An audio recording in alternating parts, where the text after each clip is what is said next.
Bəzi ailələr var, vallahi baxırsan, hər şey hüquqla tənzimlənir. Ailə idarə deyil, şirkət deyil, zavod deyil.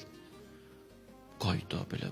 O deyir, mən sənin paltarını niyə ütüləyim, mənim boynumda vacib deyil. Bu deyir, nə bilim, mən sənə bunu niyə verim. O deyir, mən sənə bu yeməyi pişirməyim. Belə ailə getməz ki. Ailə idarə deyil ki.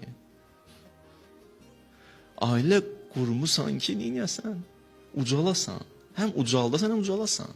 Kişilər də bəzi dinlərəndə bəziləri. Mən evə hər şeyi almışam, paltarını almışam, həm soyuducunu doldurmuşam, falan işi görmüşəm də. Ailə o deyil ki, yəni yemək evində də yiyirdi də bu. İndi bu xanımlar kesib paylaşar.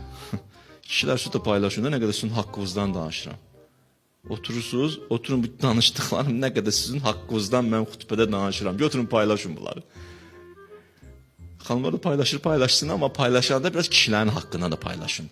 Bəzi vaxtlar nəfsaniyyət qarışır. Görürsən evə kişi gələndə də qadın o xətibin özünə sərf edən hissəsini gətirir, qoyur kişinin qabağına.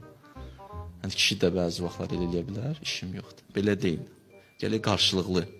Doğrudan da Allaha tərəf getmək istəyirsə belə olmaz. Ailə məhəbbət, rəfət, rəhmətin mərkəzidir.